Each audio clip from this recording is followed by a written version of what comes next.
dapat yung tao mismo na naggawa ng affidavit ang ipresenta. Sa masandaling ito ay makakasama namin ni Partner Hana si Attorney Dina Tolentino Fuentes, Senior Partner ng Tolentino and Partners Law Office. Attorney Dina, magandang hapon. Admar at Hana po ang inyong makakasama dito sa SMNI. Good afternoon, Admar and Hana. Good afternoon to all the viewers out there. Opo, Thank you for having me. Balikan ko lamang po, Attorney, yung mga ganap kanina kaugnay doon sa pag-question, sa paggamit ng affidavit di umano ni Las Cañas na hindi notaryado, hindi nilagdaan, pero ang kanilang paliwanag ay for reference lang. Sa isang korte po ba, pag itong mga ginagamit ay may bigat ba ito, Attorney?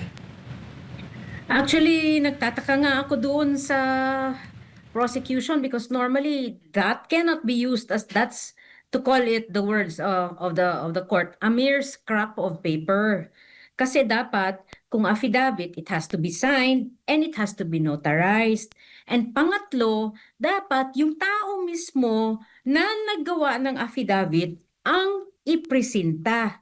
But according to them, it's not even it's just a photocopy. There's no wet signature doon sa pinakita nila na document. And in fact, later, they were able to find out it was unsigned.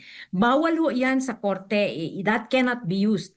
And yung sinabi ni Attorney Matibag, ni Director Matibag, na they're just using it as reference, you cannot use that as reference unless there is another thing that would support that.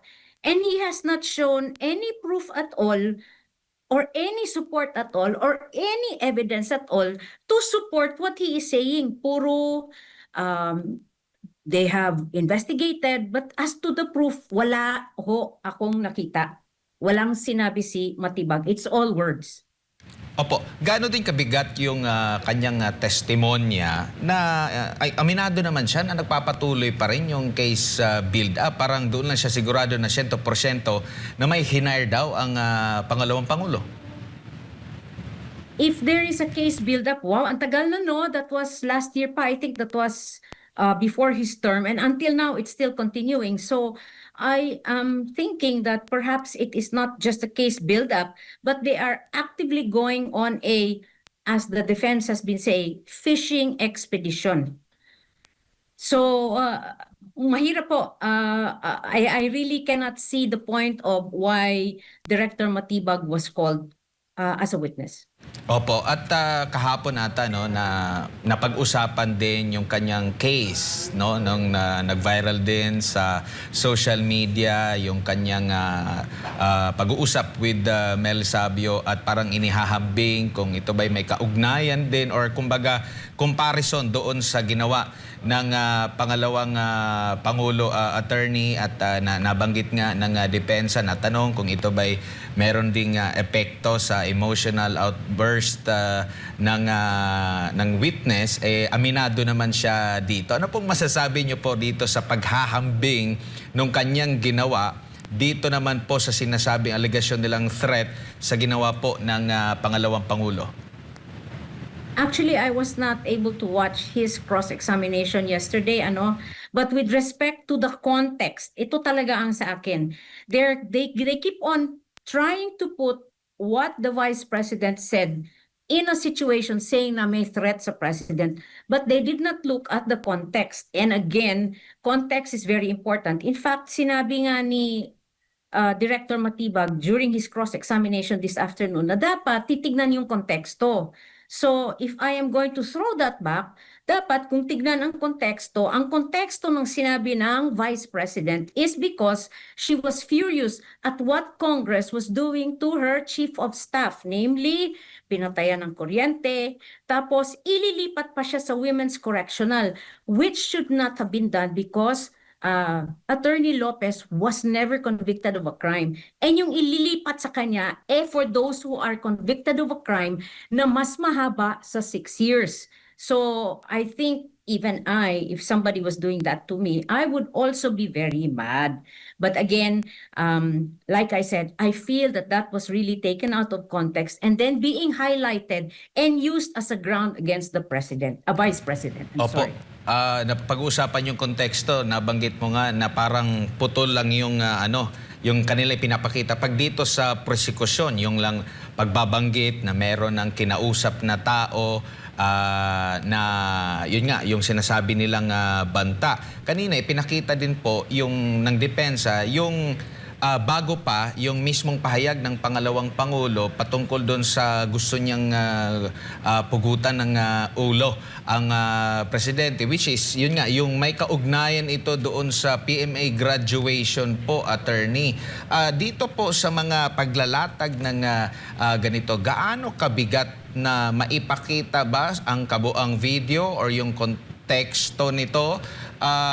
Pero mahalaga ba ito doon sa mga senator, judges? Alam niyo naman, may bahid din na politika talaga itong impeachment trial po, attorney. Paano kaya timbangin ito? Sa tingin niyo po ba mas maigi na mapanood talaga yung mga videos na pinag-uusapan na ginagawa nilang basehan para laban dito sa pangalawang Pangulo, attorney? Well, para sa mga nanonood ngayon, actually, it would be better if you look at the entire context. Bakit niya nasabi? Di ba dito sa video na sinabi ni Vice President na gusto niya pugutan ng ulo, it's because the President was clueless regarding the request of the PMA graduate na asking for his watch. So of course, if you are the President, it was assumed that you would have been at least briefed regarding the reason for asking your watch, right? Pero the president did not even say anything except pinahiya pa yung bata. And normally, if you're in a position of power, as much as possible, if you're in a position of power, it would show the kind of character that you have if you are gracious. But in this instance, napahiya pa nga yung bata. So, kung napahiya nga itong bata nga na to, who is so much below him, and who is in fact under him, he could have been gracious about it. No, I'm sorry, I do not want, I cannot give it to you. Or maybe he could have asked, ano yung konteksto? So, nung nagalit yung Vice President na, ano man ito, clueless yata itong President. That's the way I view what the Vice President was thinking about the President. Opo, napansin niyo rin po ba, ma'am, doon sa mga pagtatanong ng depensa at ng mga senator judges na hindi agad tinutumbok, hindi agad direktang sinasagot ng witness sa mga katanungan? Oo nga. Normally kasi when you are on cross-examination, you are only asked to answer yes or no, but I think the defense here was very kind and lenient, asking him just to, giving him the opportunity to explain.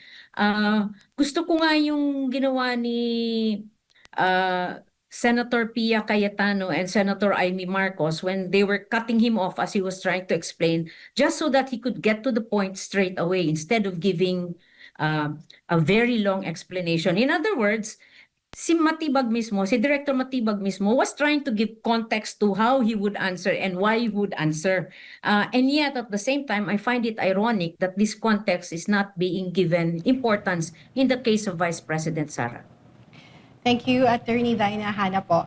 Attorney, regarding naman po dun sa basis ng NBI, yung assessment threat nila, and isa dun sa sinasabi nilang factors, kaya kinonsider nila, o para sa kanila, that there is betrayal of public trust dun sa mga utterances ng Vice President na grave threat nga, no? And seditious for them, yung pattern of violence. And isa doon, maliban pa doon sa the incident ng suntukan with the sheriff, itong affidavit na ginamit, no?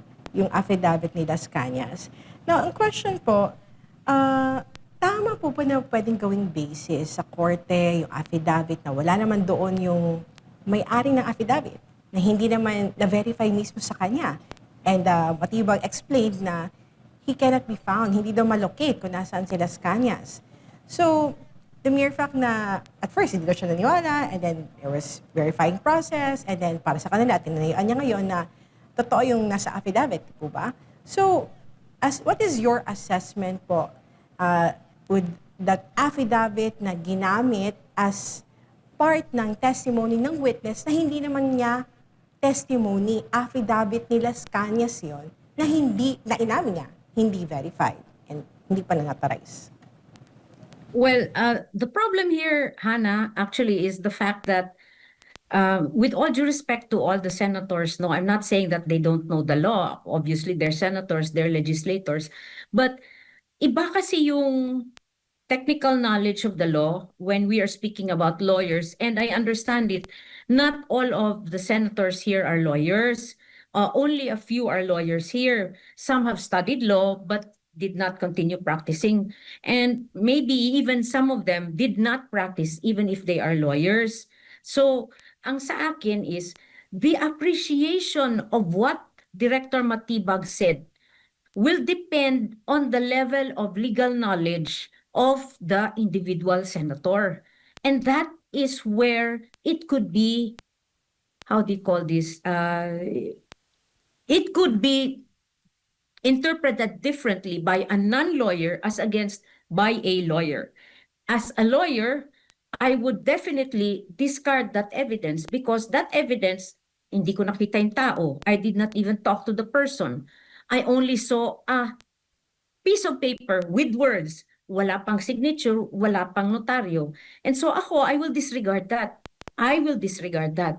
And if ever, yung sinabi nga ni Matibag na he used that just as a basis to find other evidence, then my question is, if he used that as an evidence to find other evidence to support their contentions, bakit hanggang ngayon wala pa silang ebidensya? Because so far, what I have seen only is one, the video that the prosecution showed the video of Vice President Sara, where she allegedly threatened the president, the First Lady, and Congressman Romualdez. But aside from that, I have not seen any records, any document to show that there was indeed grave threats. Now, yan po ang sa akin as a lawyer. I do not know how the judges, the senator judges will rule, and would not even presume to know how they will rule. But as a lawyer, yan po yung aking apprehension or concern. Exactly po. And with that apprehension din po, still, kay Las Cañas pa rin po. Ni-raise ng mga senator judge yung consideration ni Matibag and of course, pati ng prosecution if Las Cañas is a credible witness, person who owns the affidavit po. Senator Robin pointed out na can we consider someone like Las Cañas credible na pabago-bago? Diba? Ilang beses niya yung niretract, binago ang kanyang statement on the issue ng EJK. And you think Las Cañas is a credible witness? And his affidavit, although ginamit nila sa ICC, would that be an enough reason to, to say that he is a credible, or we can still challenge yung mga sinabi niya doon sa affidavit niya? Okay, ang mahirap po sa ganyang klaseng witness who gives a statement and then recants it or withdraws it, that witness is already tainted because that kind of a witness hindi ka sigurado kung magsasabi ng totoo o hindi. Now, the mere fact na ginamit pa rin yan ni Director Matibag in his testimony shows that, I don't know, perhaps they do not have any other evidence to show that would link the Vice President Sara to the alleged death threats, to the alleged national security threats against the country. But that would just show the tenuous link. Hindi talaga, it's not strong. And then the fact na Las Cañas has again already given, hindi pa talaga dito sa Philippine Court of Law, kundi sa ICC. And you have to remember, the ICC, we have already withdrawn from it. And as a government, we should not have already recognized it. But unfortunately, that is what Director Matibag has been saying. I think he said that it's a legitimate, it was recognized by a legitimate court, the ICC. And medyo napaganon mo ako. So perhaps the government is already changing its stand regarding the ICC with respect to what Director Matibag said. Mm-hmm. And how about dun sa decision ng presiding officer na sinabi niya na yung affidavit ni Las Cañas, hindi ebidensya ng katotohanan kundi bahagi lamang ng investigasyon. Although hindi tinatanggap as evidence, no, doon sa impeachment court yung nilalaman, but the mere fact na it was broadcasted on national television, and then kung ano yung pinipinta nito, di ba, on the minds of the Filipino people watching the impeachment trial. So for some Filipinos, may kakayahan that they can assess na this is part of their narrative, no? And there are some can say na hindi totoo. And then some, for them, naniniwala dun sa sinabi ni Las Cañas. Ano po ang maipapayo niyo dun sa mga kababayan natin na hindi ma-impluwensyahan sa mga naratibong tama or hindi tama? Ano yung magiging basehan nila dun sa kanilang consideration sa mga information na nakuha nila sa impeachment trial? Well, in my political science course, I was taught by my political science teacher, I forgot the name, that you do not look just at one source. You look at different sources. And in fact, you look at the way they project that source. So here, tama ka, Hannah, the prosecution is trying to put up a narrative regarding the vice president. And this narrative includes a witness, an absent witness, because no matter what we say, even if it's Director Matiba who is talking, there is actually a silent, invisible other witness there, si Las Cañas, because of the affidavit of Las Cañas. Remember, it's unsigned, it's unnotarized, so it's not an affidavit. It's not even a statement. It is merely a piece of paper, or in the words of the court, a scrap of paper. So I would urge our viewers or those who are watching, please do not just take it hook, line, and sinker. Look beyond. You look at the motives of why it was introduced in evidence. You look at whether or not the person who gave the statements is a credible witness. In this case, since he has given and then retracted and now nandun na naman siya. And then third, he cannot even be found. Where is this person? And yet, the NBI used this. So I am questioning, what is the basis for this?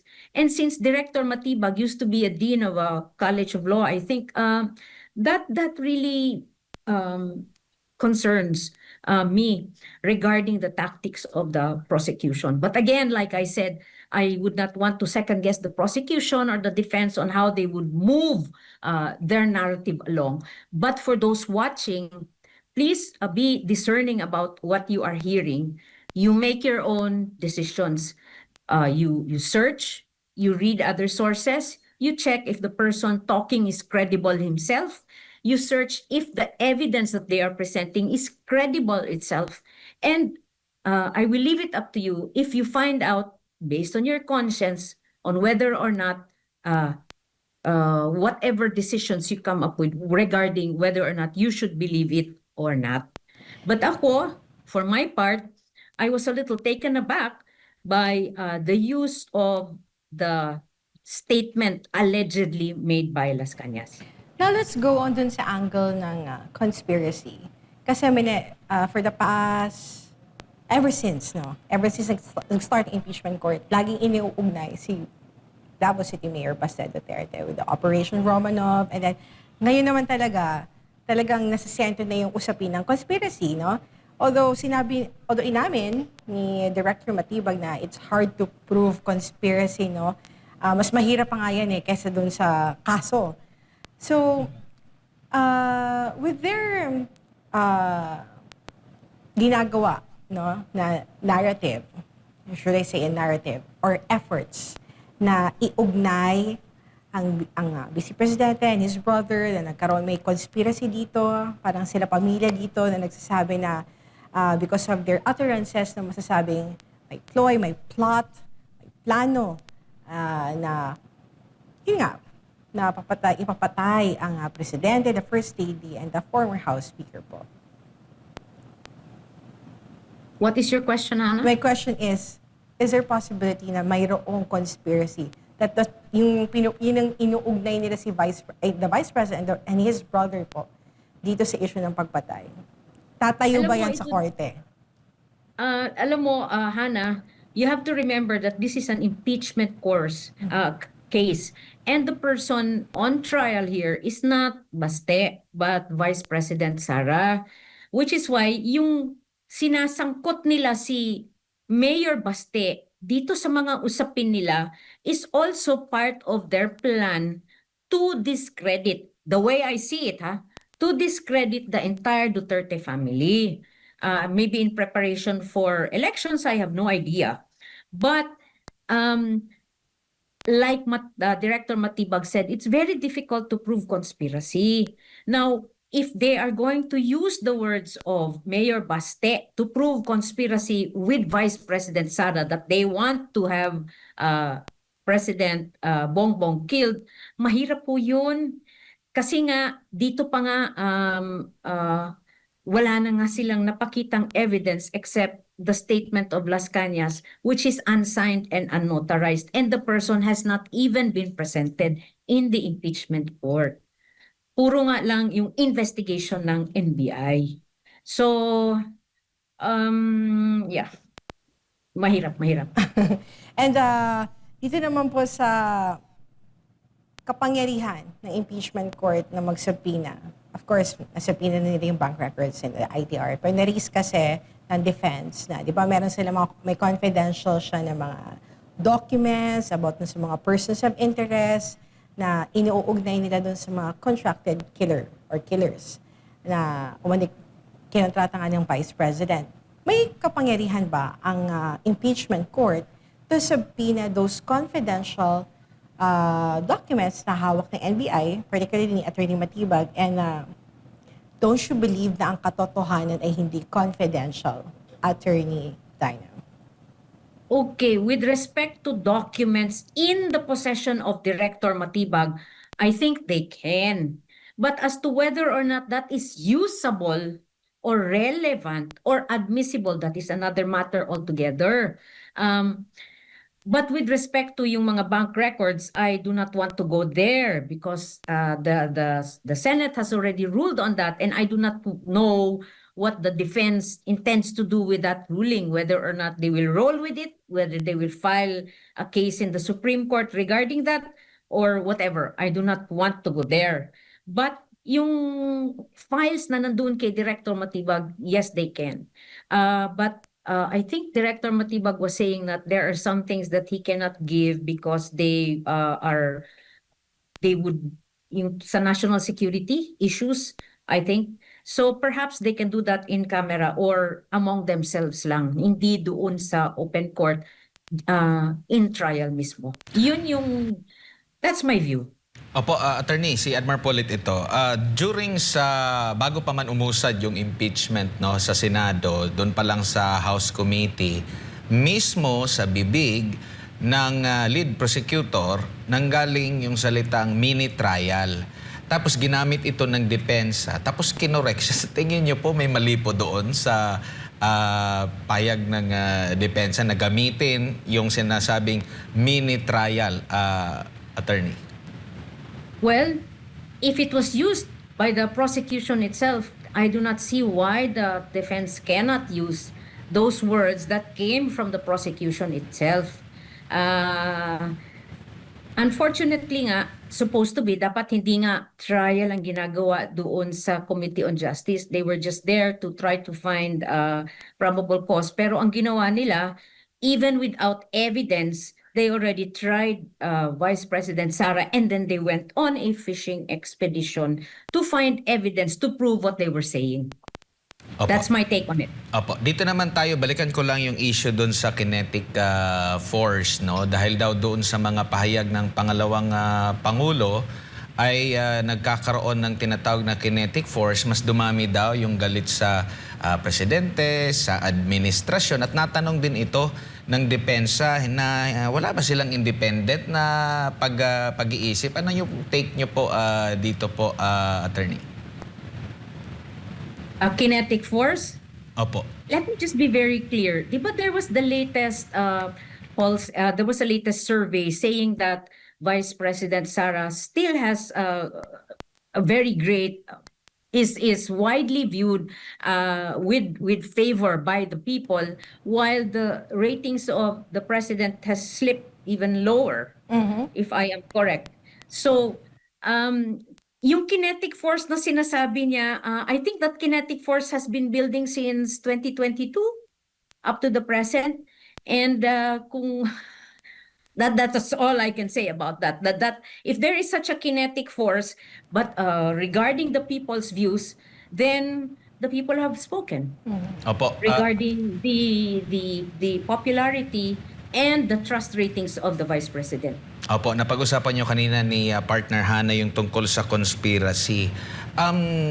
Sa tingin nyo po ba, sila lang yung gumagawa ng conspiracy based doon sa mga ganap na naging selective sila, tagpi-tagpiin, para mabuo yung kanilang konklusyon? You know, I do not know the minds of the prosecution, ano, and I do not know the minds of those behind the prosecution, the ones who started this second impeachment, no, I do not know the minds. But I can surmise that based on the evidence so far, I have not seen any concrete evidence to prove Article 4 of the impeachment, which is yung grave threats, which is not even an impeachable offense. Now, if they're trying very hard to link it to national security so that it could become betrayal of public trust. Pero I cannot see the way that the prosecution is doing this is doing them any favor. But that is my point of view, because the senators, judges may have their own viewpoint. So ako, based on what I have seen, there is no evidence linking her to Article 4 of the impeachment proceedings. And in fact, some of the evidence that they got were after the case was filed, which under Duterte versus House of Representatives, dapat dun pa lang, binigyan mo na ng kopya ang si Vice President Sara, which they did not do. They only gave it after it was already filed. Opo, at nabigyan din ng punto ni Presiding Officer, Senator Judge, yung Presiding Officer Chis Escudero, yung patungkol doon sa banta. Natanong niya na hindi ba pag presidente ka, meron ka talagang banta? Kaya nga, ang dami-dami mong mga security. So kumbaga parang hinahype lang ba? Possible bang hinahype lang ito o ordinary lang yung banta? At in fact, noong 2025 May, meron sa podcast mismo ng presidente na willing siyang makipag-reconcile. So parang na-delete tuloy yung meron ba talagang banta siya mula sa Vice Presidente po. Attorney, anong masasabi niyo po dyan? Come again, kung may... I'm sorry, I didn't quite get it. Opo, nabanggit kasi kanina ni Senator Chis Escudero, di ba yung presidente, meron na yang regular na banta. Pag upo mo pa lang at napakarami mong security, tapos merong pahayag ang Pangalawang Pangulo na sinasabing banta, pero meron sa podcast na willing makipag-reconcile. Nakikita niyo po ba na may kaugnayan itong mga nirereklamo nila ngayon kay VP Sara kung pag-uusapan pa lang po itong mga ganito po, mga circumstansya po, Attorney? If I haven't seen the podcast of President Bongbong, so I cannot say anything, but I will take your word for it.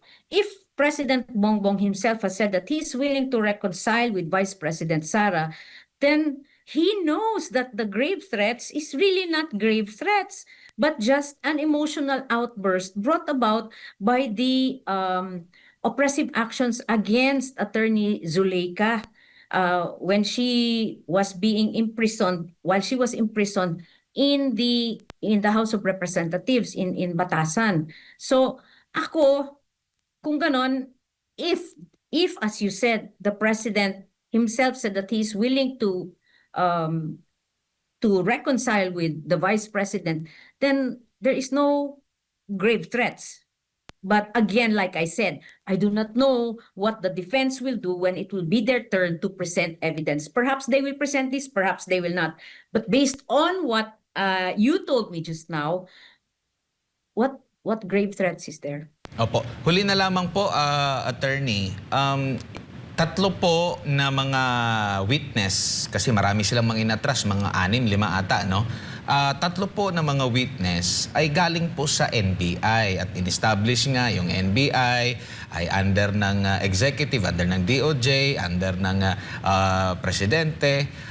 Bagamat sinasabi nila na independent po sila, pero pag naglalatag po ba ng witness at ganitong puro lang sa side ng NBI at ito po yung mga inaakusahan sa isang halimbawa dito nga sa issue kay Vice President Sara Duterte, magbigat po ba ito sa pananaw ng isang judge? Pagbabasa natin yung sa mga experience niyo po, ma'am, na puro NBI lang yung mga nagsasalita. If I were the judge,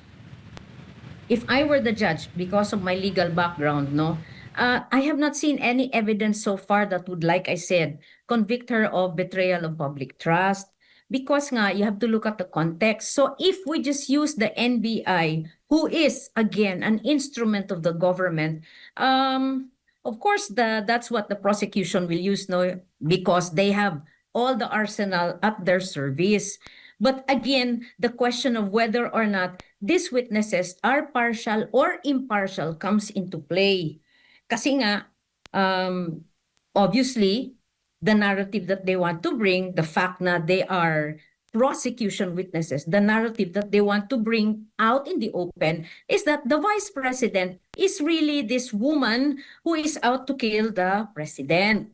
But like I said, the question remains, are they partial or impartial? Precisely because, as you said, Admar, they are under the president through the Department of Justice. So yan po, that's another concern that worries me a little regarding that. And then regarding dun sa alleged grave threats, meron pa namang decision ng Supreme Court regarding that, Admar, na you just do not have to prove the actual threats. You have to prove that the threats persisted. And if up to now they have not found the alleged killer, there appears to be no persistence at all. But again, like I said, that is for a criminal case. The Article 4 is about betrayal of public trust. So since that is very nebulous, they're trying to connect the grave threats to betrayal of public trust. And I think that is quite a reach they are doing. Medyo stretch talaga yung ginagawa nila. For Opo. me. Opo. Attorney, bilang panghuli, kasi tapos na itong unang articles of impeachment, papasok na sa ibang articles of impeachment na ang impeachment court. Ano po yung inyo pong maibabahaging panawagan or apila or payo sa ating mga kababayang nagmamasid po dito po sa impeachment trial kay Vice President Sara Duterte? I urge our fellow men to please pray for our country. Pray for the senator judges that they may have discernment to act and decide wisely. And I also urge everyone to pray for Vice President Sara Duterte, who is facing this trial of her life now. I also pray that the Philippines, no, because this has brought so much tension ba among people, this one, it has caused friendships perhaps to fray and perhaps tempers to flare. Na sana huminahon ho tayo while listening to this, but at the same time, let us also be discerning when we make our decisions or our conclusions regarding the evidence being presented. So yun lang po sa akin. But as to the Article 4 of the impeachment, I think really that the evidence that they have presented is a stretch if they want to make it into betrayal of public trust. Attorney Daina, dagang salamat sa imong oras ug higayon sa uulitin amping sa kanunay. Thank you so much. Nakasama po natin. Thank you. Thank you, Hannah. Thank you, Admar. Thank you. Si Atty. Daina Tolentino Fuentes, Senior Partner ng Tolentino and Partners Law Office.